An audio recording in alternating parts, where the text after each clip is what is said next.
Hello friends, my name is Shivam from DevOps Schools and I will help you to enable your learning process in various technologies of DevOps, artificial intelligence, machine learning, big data and many more. This is our initiative to help you by sharing multiple tutorials and videos. And if you want any specific tutorials or any particular topic, then please do comment in the below comment section and I will help you with it. Also, please subscribe to our premium services on YouTube, which will give you access to more content and videos to enhance your knowledge about all these topics.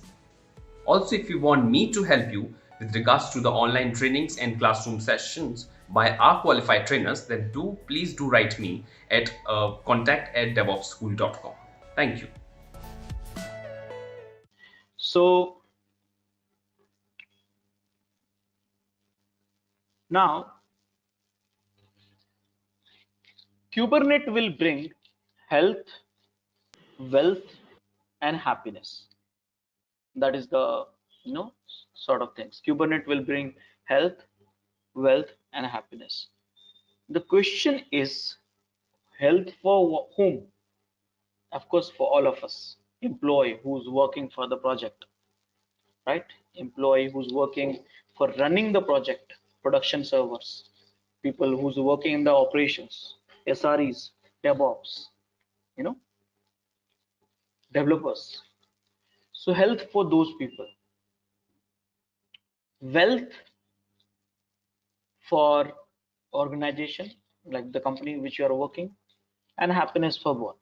So the question you are going to understand, how can you get better health than now, and how can we generate a wealth for organization, and how can we both happy? If you really want to know that the secret of this, then you need to know what is Kubernetes, how Kubernetes works. That means Kubernetes architecture. We need to install Kubernetes, working with the Kubernetes pod deployment, blah blah blah. So now let's understand what is Kubernetes. So in order to understand that what is Kubernetes, we need to understand where did it come from, what does it do, what does the name mean, and why we have it. These are the four questions we need to answer. So let's try. Where did it come from? So Kubernetes has born in Google. Yes, Kubernetes is born in Google. It got donated to CNCF in 2014 and it's become an open source product. Written in Golang, that's a programming language. Source code, if you want to get it and more detail about it, go to the github.com. You can see the URL. Website is kubernetes.io, slake.cares.io for the chat and collaborations. There's some official meetups groups are also available. You can try it. So yes, this is something. What is Kubernetes? But where did it come from? Okay. So if you look at this here, this image has a one product which is called Borg, which is proprietary. Omega, which is proprietary. And then we have a Kubernetes, which is open source. So now here, if you see the relationship between the Omega, Borg, and Kubernetes, the DNA is only relationship. So now, what is a Borg and Omega? To be honest, I don't have much information. With the limited information what we have in Google, what I learned is Borg and Omega is a kind of product which manage the Google data centers.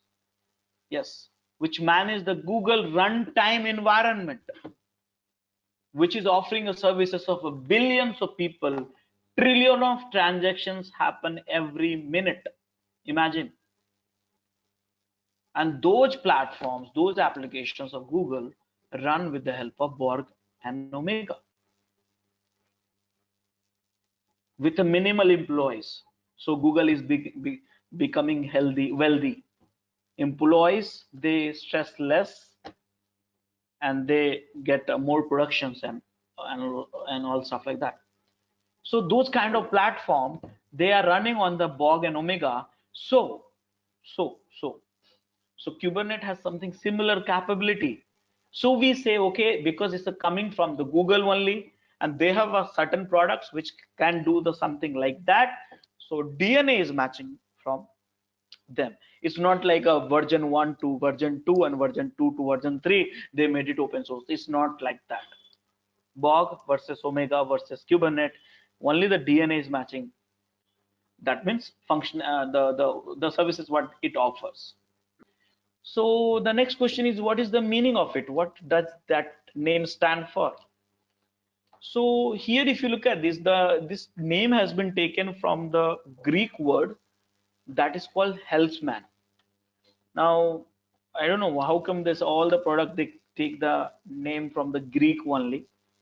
They should take it from the Sanskrit also. But anyways, the Greek is a helpsman, and the meaning of this is the person who steers a ship. Understand that. Yeah, ship, a size of the shipping, it can be small fishing boat, or the size of ship, it can be aircraft carrier, or maybe petrol vessels, which which is a 600, 400 meters, 500 meters long, right? Those who transport the oil from one place to another place, like that. Such a largest ship, right? So it can be anything. It can be a largest ship or smallest ship.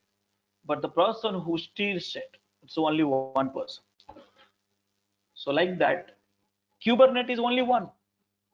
The data center size of one node or 2000 nodes, Kubernetes don't care. It can manage everything. Kubernetes can manage a one node cluster also, and Kubernetes can manage 1000 node cluster also. Okay, so this is the power of Kubernetes what we have. Make sense, guys? Make sense? Yes. So in short, we call it chaos.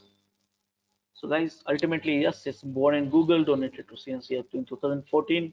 Open source Apache 2.0 license. First release has happened July 2015. Written Go, Golang, and many more information, which you know that. Okay. So now we have understood. Okay, fine. This is Kubernetes. Kubernetes something which is can be running, production server or something like that. Something like that.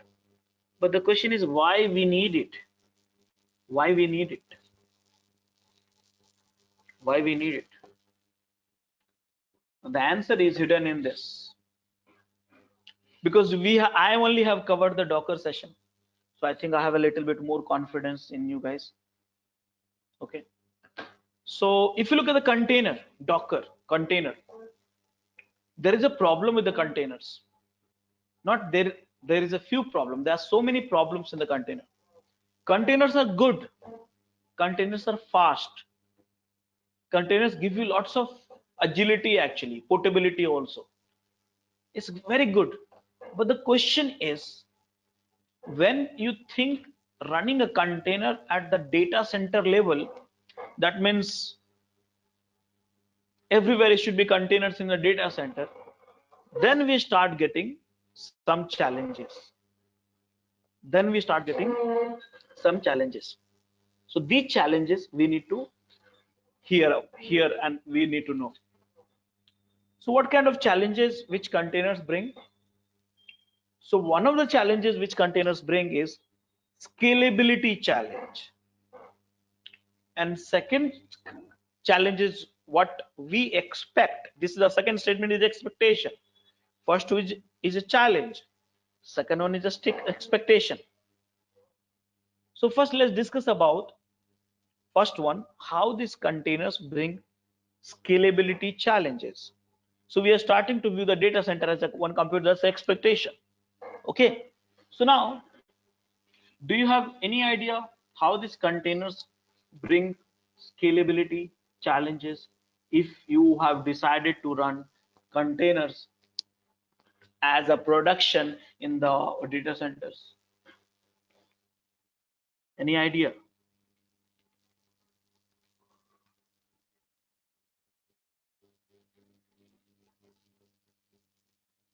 Any idea, guys? Any idea, guys? Uh, we have Is to it related keep to monitor the health of the container. What is that? We have to keep monitor the health of the each container, whether it is running or not, of any problem or load related That is a stuffs. no, that is a one of the problem. That's true. That's a it's a one of the problem. But major is it problem is still something related to the number of users for which the container needs to be created and maintained and again recreated if more number of users request for it? Mhm. I think Yeah, we need a something like orchestration requirement to basically maintain the I think it's availability or yeah, ability. I think it's for resilience and scalability, all things, and dashboard where we see it anything going down, so we can act on it, right? Mhm. Yeah. So guys, did I cover the Docker networking also, right? I hope I think I covered, right? Yes. You guys did the lab also? Yep. Yes. Great. That's good. So guys, let's understand only this statement. It's very most important. Let's understand. Let's say I want to run one application. I got the one host. In this Docker, you know that Docker is a container management tool. So Docker will manage this container, this container, this container. Now, when you want to run more container because of the number of traffics got high, then what do you do? The limitation is reached. Maximum you can run 3 containers in this machine. So what do you do?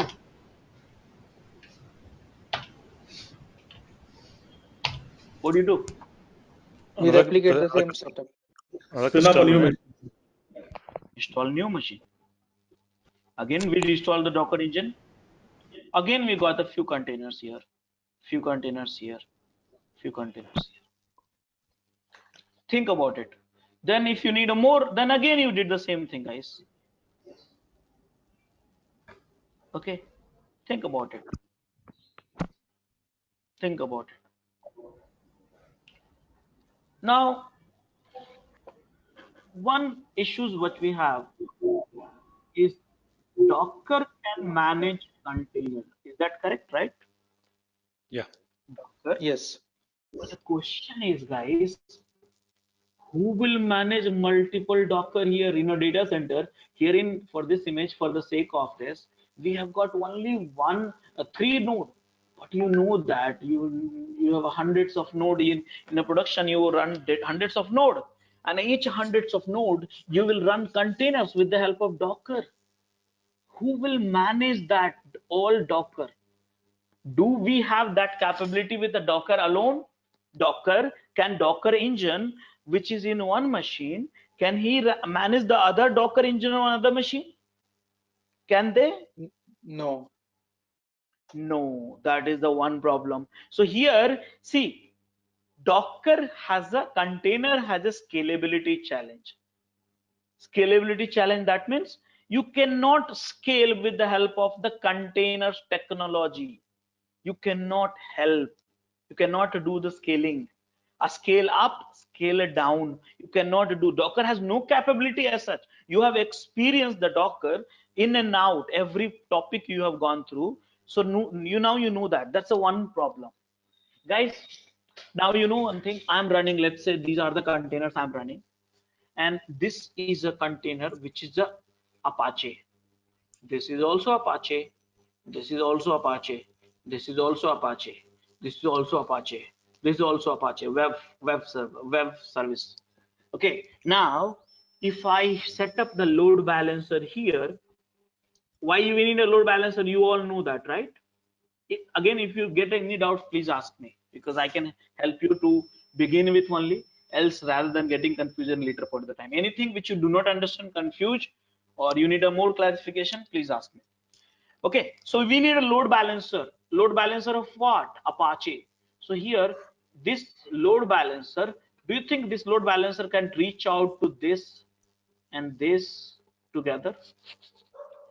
Do you think?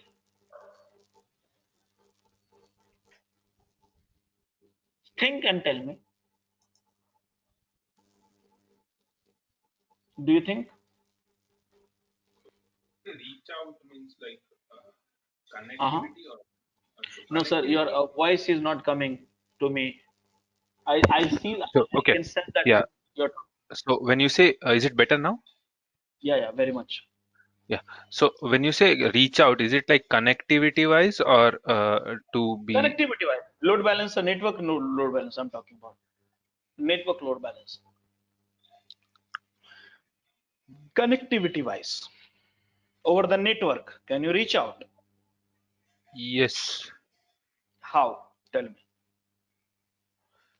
So these individual containers would be having their own what you call export ports, or Okay, good. they would. You answer my question.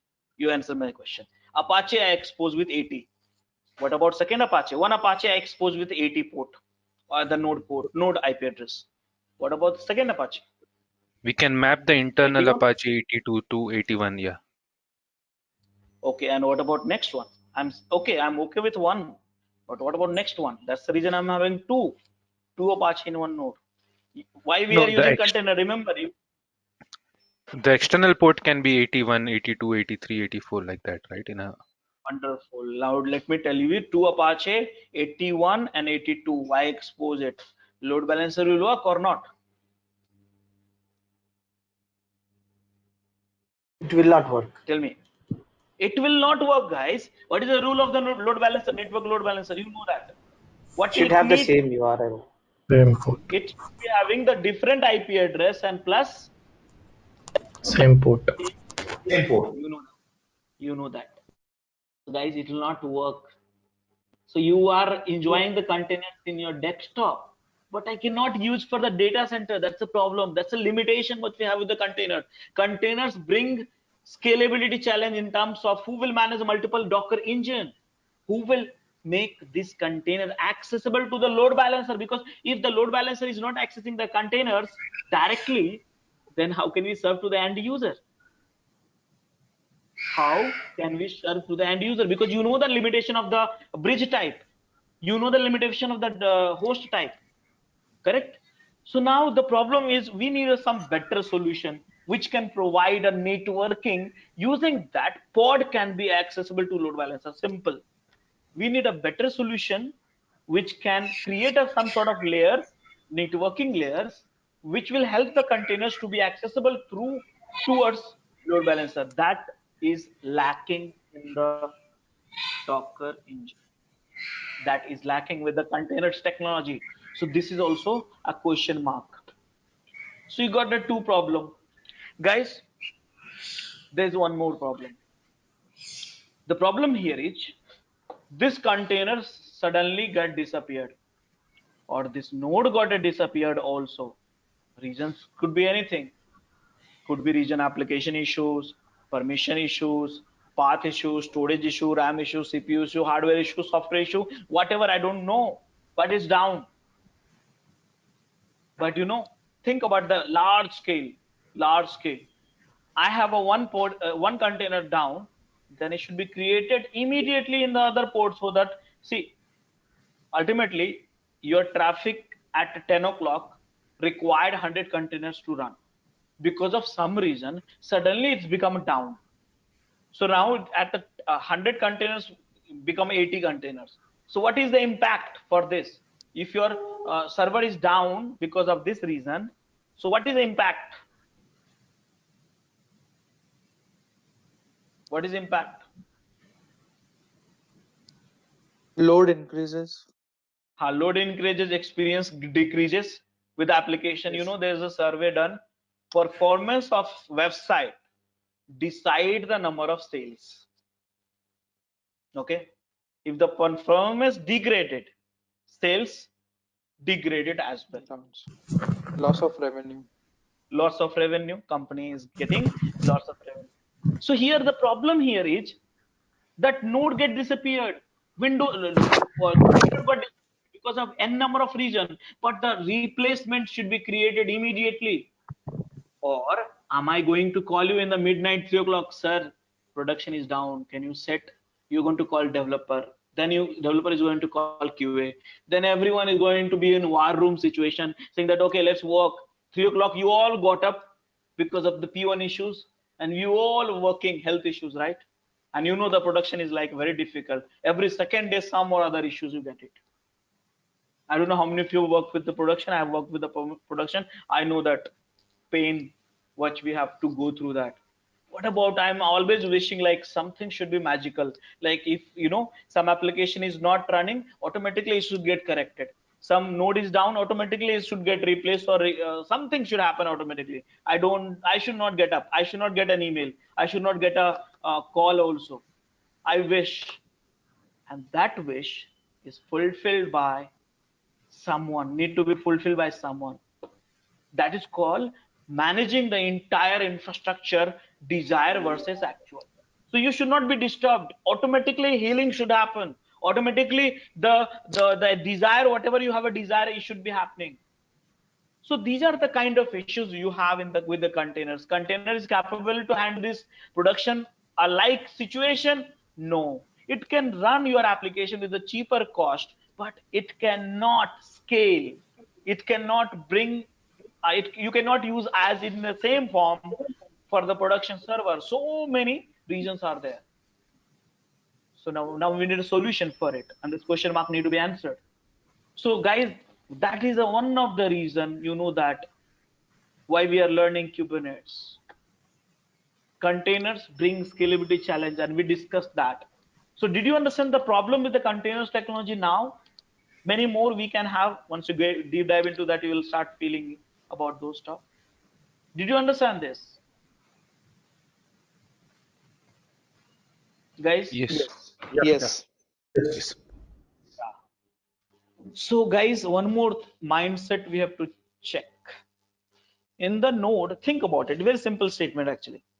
In a laptop, I have a 2 CPU and 2 slot of RAM. So when you run a container Docker engine on that machine, Docker engine I said, so Docker engine will use as a 1 compute unit or 2 compute unit? Tell me. 2 CPU, 2 compute unit. 1 or 2? 1. 1. Docker will behave as if it's a 1, no matter how many CPU push in, how many RAM you pushed in. That is a 1 compute unit. So same way, think about it. You need in your mind, you have to visualize. I have a data center. I have thousands of computers. Thousands of computers. You have a CPU, RAM, and storage. So I need some tool who should think, who should behave, who should act as if it's a 1 compute unit. Data center is powered by multiple nodes, but act, behave, and feel as if 1 compute unit. That feeling should come. Let's say at 5 GB, 5 GB, 5 GB, 5 GB is like a 5. So when you say that unit, the total compute unit, how much you have? 25 GB. So the behavior should be like that. Do we have this feature available in Docker or container? No. Cannot. Docker cannot handle multiple nodes. Docker can only manage 1 host. So we are starting to view the data center as a 1 computer because of the container technology, and both can be managed. Both the solution can be managed by Kubernetes. So now if someone will ask you, why do we need a Kubernetes? Then probably you will say, boss, orchestrating problem is there with the container, so we need a Kubernetes. But if he's not understanding orchestrating problem, then you need to go deep dive into them, saying that Docker has no capability to manage multiple nodes. Docker has no capability to offer the network services which can be accessible to the load balancer. Docker has no capability to manage the healing power automatically. Docker has no capability to view the multiple node as part of the data center as a 1 computer. So we need a better solution for the orchestration and the data center to run containers, to enjoy containers in the data center. So we need Kubernetes. So guys, did you understand this now? Guys, why we need Kubernetes? Did you get an idea about this?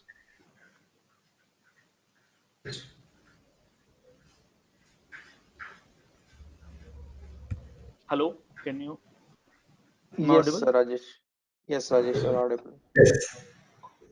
So now we discuss what is Kubernetes, and then we discuss why Kubernetes.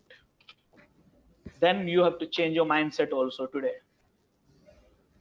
See, this is all about pets versus cattle. See, 2 days you were spending time with the Docker. 2 days. Then you were doing what, creating a containers, accessing the containers. Container I'm saying, not container, sorry. So creating a container, running a container, accessing the container, troubleshooting a container, looking the logs of the container, getting inside the container, coming out of the container. All this thing is like a pet's behavior. Like you have a pets, you take a special treatment, you love them, take care, feed them, take to the hospital, do everything. Everything you do that just like you did with the containers, but not anymore. Not anymore. You have to change your mindset. You are not working with the containers anymore. You are working with the thousands of containers. So do not get emotionally attached with the containers anymore. So you have to bring the mindset of cattle businessman. What is a cattle businessman? So let's say cattle owner. So his job, his business responsibilities is to deliver 100 liters of milk every day to the client. 100 liters of milk. Now, because of some reason, think about it, business mindset. Because of some reason, one cattle is not performing. So because of that reason, it become 80 liters of milk. So do you think this client is, this business owner is going to tell to the client, boss, my cattle is not performing, so I'll deliver only 80 liters of milk. Till then you manage somehow. I cannot do anything. I'm just helping. I'm taking care of my cattle and helping them to recovery. You'll have to wait for it. Can you tell to your client like this?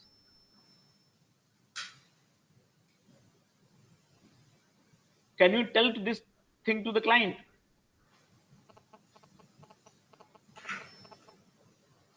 What do you think? No, it's loss of revenue again. Loss of revenue, loss of faith, loss of business. You will not be reliable. So you cannot tell. So immediately what you will do? Immediately you replace that cattle. You replace the cattle with another healthy cattle who can deliver and fulfillment the 100 liters of. So same mindset you have it here also. In the Kubernetes session, when some pod is not some containers are not working, no problem. We will replace it. Who will replace it? You don't have to do that. Kubernetes will do that for you. Someone is not working, no problem. I'll replace immediately. Everyone has to work. That means if you demanded 100 containers by the Kubernetes, with the Kubernetes, 100 containers means 100 containers, not even 101 and not even 199. 100 means 100. I don't care, but Kubernetes will give you that offering. So it's like a commitment which you are getting with the Kubernetes. So you are in the cattle business now, from now. When you are in a Docker, you're in a pet business. So please mind it. With that, what is Kubernetes, guys? Yes, Kubernetes is a container orchestrator. Discussed. Kubernetes is a workload placement. Yes, workload placement means which node, how many containers should be created is decided by Kubernetes. It's a workload placement tool. Same time, Kubernetes is providing you the infrastructure abstraction. That means you don't need to know the complexity of this. Kubernetes will do that for you. That's what I said. Kubernetes is very easy to use it. With a few commands, you can do everything. But the question is, what you did, you need to understand that. For that, this discussion is very important. And yes, Kubernetes will help you to manage the desired state. That means you demanded 100 liters of milk. That means 100 containers. At any given point of the time, it will give you 100 containers, not 99, not 101. Please enroll our general membership for $399 plan to get access of all the parts. Along with that, you can access our other tutorials such as Docker, Ansible, Jenkins, Terraform, Splunk, AWS, Azure, and various other DevOps related premium tutorials with our channel membership.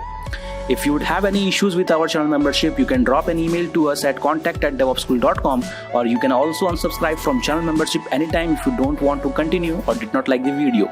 To get our channel membership, click onto the join button, select the 3D99 plan and grow your skills immensely. Please be kind enough to like it, and you can comment any of your doubts and queries. We will reply to them at the earliest. Thanks for watching.